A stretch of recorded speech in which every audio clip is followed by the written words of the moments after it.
Hello, everyone, and welcome to BFW 2401. And this is part 4 and the last part of the 4 parts for bank capital of week 5. This is maybe the longest part, and it contains some calculations, but it is built on the concept we started on the last 3 parts. So in the 3 parts, after we defined the capital in part 1, and we talked about the target capital in part 2, and then part 3, when we talked about the sources of capital, specifically the internal capital, we touch on some issue, an important issue called the dividends payments and the dividends payout. Now we come to this part where we say we are going to grow after all these considerations, and assuming we have set the target capital, assuming we have set the dividends payout, how much I can grow and how much I can increase my assets. That depends on how much return earning coming and how much is dividends I'm going to pay. But we want to transform this concept into calculations. And having said this story, please follow me in the following 26th slide, and hopefully I will also finish it in reasonable time. Now, this is actually the part 4, and we are talking about now the data analysis, which may used by bank managers.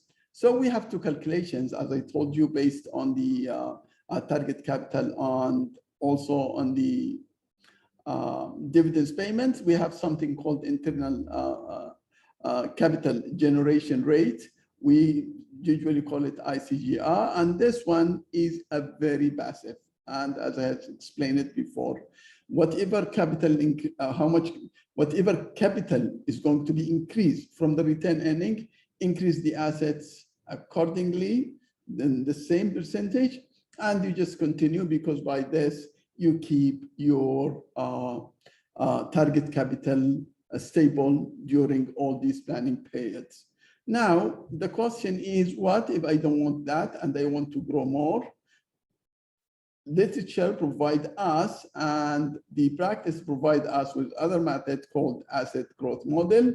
This is when the growth is actually higher than what the return earning or the internally generated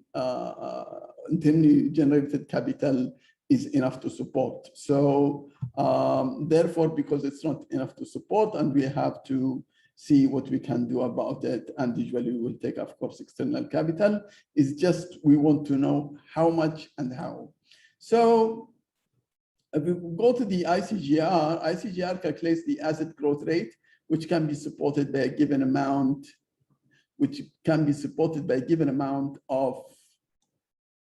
of internally generated capital. As you can see from now, this model is a very, very passive. You don't actually, bank management do nothing. They just look how much capital is there, and then they increase the assets. This is the formula. So as you can see, if you look at it, this is actually the capital beginning of the year. And this is how much I get from the returning. And I minus it from the dividends. That's all, but I want to transfer this to numbers. So if I give you these numbers, and I told you my target capital is 7%, which I already have stated long time ago, and the return earning 1.2% per annum, and the dividends payout is 45%. So this policy have been set, and it's the payout. Now, the capital is also have set as a target. Now I just calculate and find it to be 9.43%. What does it mean? It means my capital grow by 9.43%, and accordingly, therefore, my asset should be growing by 9.43%. So I can keep always the 7%. Now, if I tell you there is no dividends, there was no dividends, of course, the first answer will tell me, I think I will have more capital. You bet, you are right, because if I take the D here, as I said here, what if the bank distributes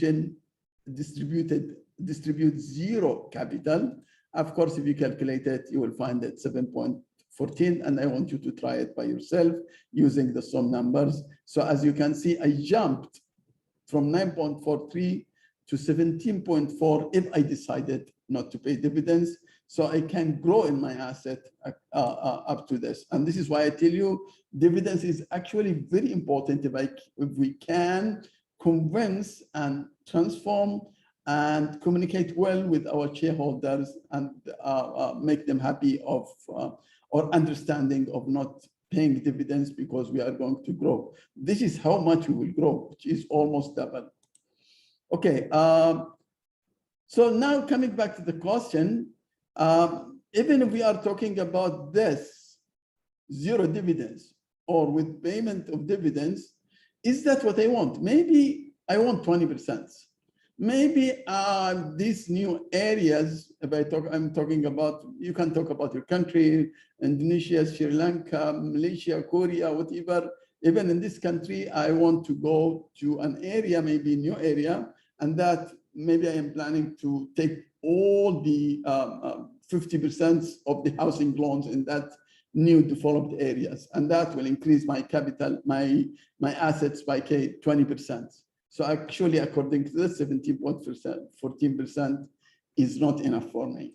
So if this is not enough for my planned growth, then in this case, as you can see, this model, asset growth model, we go now to the asset growth model, and the asset growth model is proactive. I mean, it has a dynamic there where you can check how much capital is there. If it is not there, then you have to do something about it. So the asset growth model allows us to test whether the return earning is enough to support our projected growth.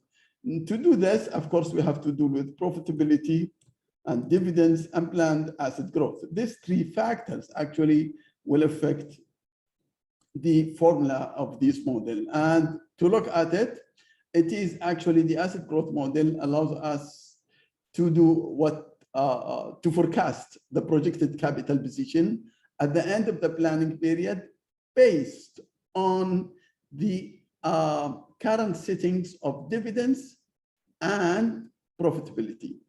So this model assumes there is only the internal generated capital, which is actually the return earning. So this is actually 3 steps process. And let's look at what is this 3 steps. So the first step is actually use the asset growth model to project the bank capital position. This is one. Now, when I assess when I estimate the projected bank capital, what do I mean by projected bank capital? Means the capital after 1 year, end of the year. So I am here beginning of the year. I want to check if by planning for next year to increase my assets, I want to see how much is the capital beginning of that year, which I will increase my assets. So in this case, in the second step, I will check that. I will check the capital target. I will see whether the capital will support actually the growth. And what is the measure there? If my internally generated capital is actually supporting my growth, then in this case, which means I am still on the target capital. I'm still in the target capital. I still can increase my assets. I still, my capital increases, allow me to increase my assets with keeping the constant target capital. So, and this is actually very rare. Usually either we are a little bit more or less where we can do something about it. So, which is the third step. Usually we are even more or less. So if we are less, if the projected capital position is less than the target capital, I have to do something. I have to bring it back to the, I have to use external source to raise more capital because I already used the internally generated capital, all of it. but my growth still need more capital. And so I can comply with the target capital. So in this case, I use external capital. But sometimes maybe the news is so good and the year is so good, which my target capital, my projected capital position after the operation is even more than what I want to have, because it supports my target capital and more. So in this case, I have to reduce it. And the way to reduce that capital, I may increase my dividends payments, or I may do what we call payback. Now the payback shares, I go just and buy my shares from the market and use this extra capital. And this is a good thing to do. So following the asset growth model, we have to look at the capital beginning of the year, the asset beginning of the year, and look at the capital end of the year, asset end of the year. And we have to take into consideration the asset growth rate, which is the planned asset growth, which means how much I want to grow. And how fast my planning portfolio, my growth in the planning portfolio. All in all, it means how much asset growth I will have. So if you come here, you can see here, if I have, this is actually the ratio beginning of the year, and it should be equal to the target capital. This is the ratio end of the year, which means I will take the capital and beginning of the year and the target and the capital beginning of the year, the asset beginning of the year. This will give me the percentage of capital, target capital beginning of the year. I will add the retained earnings, and I will add the growth to the asset, and I will check how much this one. Now, I didn't assume here any dividends, but the model will assume it when we come here. See, the model now assume it. So this is the C1, this is the A1, which means if you look at those, this is the capital beginning of the year, the percentage of the capital or the capital target beginning of the year. I will add this area, all this area until the ROE, which is I am increasing my assets, growing, times the ROA, the return, minus the dividends over the asset plus its growth, and I will see. So this is CRN, you can call it CR1, which is capital ratio in year one, or we can call it projected capital ratio, PCR. So in this case, we need all those components to calculate the CR1. And I can give you some numbers. We will go with the 3 steps which we talked about. So here, in order to calculate, of course, the model, management would need to conduct a series of simulation and sensitivity analysis, which means you have to follow those numbers. How much the ROA, it should be based in simulations and forecasting. Those numbers should be accurate to calculate. So if you mess up in this one, your plan's actually not clear. Of course, the dividends, you have to be sure about it, which actually can be based on the constant payout, and also the growth. When we say I'm going to grow 10%, are you going to grow 10%, or are you talking about growing 10% and you put in the model 20%? It's different. So this, the management has to come with some forecasting and calculations and simulations to reach to a good, a very accurate number. It cannot be 100%, but we assume that it will be a very correct number.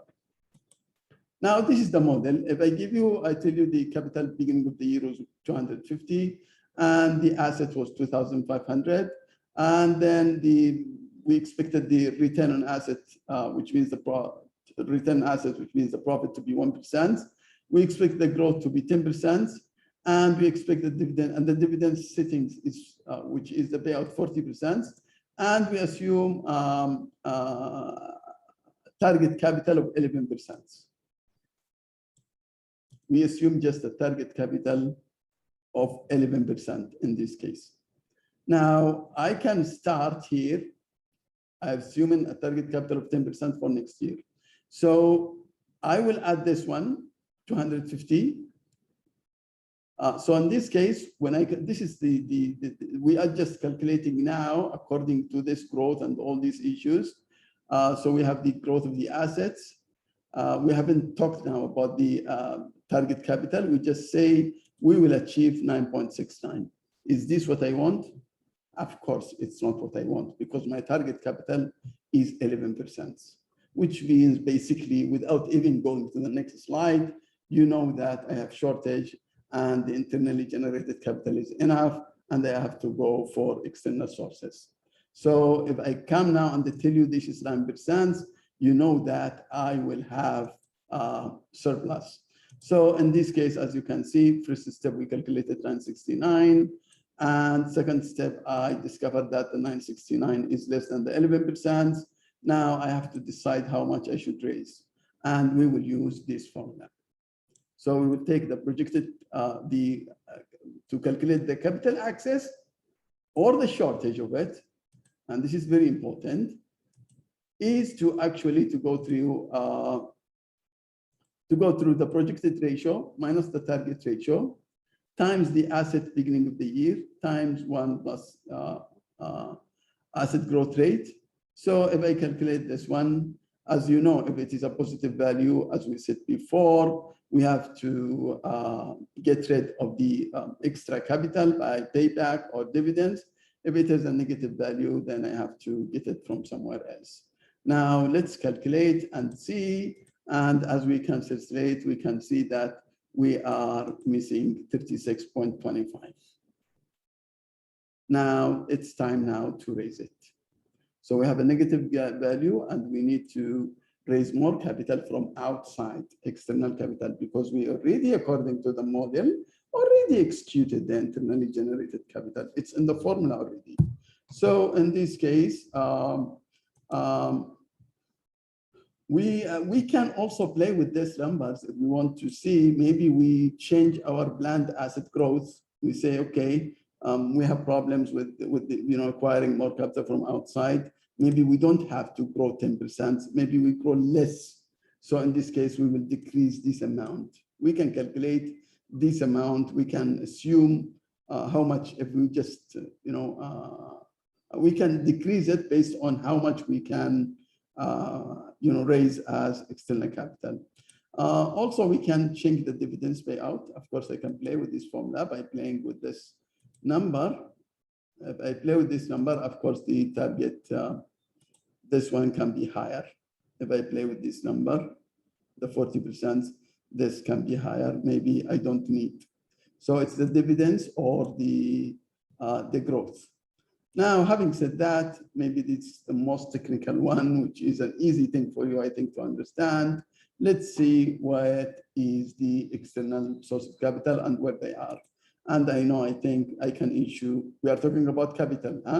So if we are talking about capital, so we are talking about ordinary shares or preference shares, or what we call EPRA approved. Now you can even forget if you are not aware of what I mean by EPRA approved, you can talk about central bank or regulator, central bank approved hybrid securities. Now what this hybrid security means? Hybrid security means the you can talk, as I told you, about your central bank. This is the Australian regulator. So we can talk about the hybrid security. But what is this hybrid securities? And that security which I take it as a debt, but if I'm not willing to pay or cannot pay, I will not pay it. And in this case, I can change it to equity. So this is the best quality. Let's talk now about each one of them, explain them. I think you know the first one, which is the ordinary shares. As you can see, this is the best quality capital in the sense that this type of capital, remember what we mean by quality capital, the access to that capital, and whether it's free to use it to cover losses, because all our concern now is to have a capital that we can use if we have unexpected losses. So this is the best source. which is the best quality capital in the sense that this type of capital provides the largest reduction in capital risk per dollar. We have the ordinary share can be raised through right issues, which we can tell our current shareholders that you have, I'm issuing, for example, 100,000 shares new, and I will make a proportion of the new ones and sell it only to my shareholders. So if I am, if I have 1 million in the market and they issued 100,000 more, so every share in the market, which is already bought, will get what you call 10% of a share from the new issue. So if I have 1 million shares and I issued 1 million shares more, so every shareholders who have 1 share will receive 1 share. If it is less than that, then I have to do this proportion. This is what we call the right issue, which only goes to the current shareholders. The new issue is an offer to public target, like what we do in the IPOs. We just sell, we can look for, underwriter, like one of those investment banks, he take all it and sell it for the public, whoever they are. And we are the third one, of course, we have private placement where we can only talk to a group of investors and we agree with them, or a group of investment banks and sell it to them. Now, shareholders receives, of course, we know what shareholders will receive. They're receiving, according to this ordinary share, is just the residual, which means after we pay for depositors, preference shares, and all of those liability holders, whatever left goes to the shareholders. We understand this. Now, the second type is this preference shares, and it is a hybrid securities. What do you mean by hybrid securities? It's between debt and equity. Yes, they don't have voting rights. And actually, when we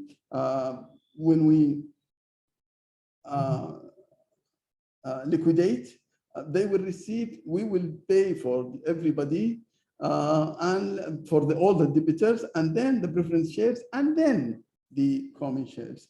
So they come a little bit one step above the equity, the common shares.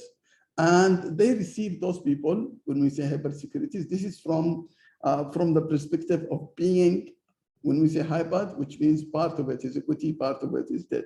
When we say the equity part is, of course, they don't have voting rights, but in terms of the residual payment or residual claims, they have some preferences over the common shares, which means this is where the word comes from, the preference shares.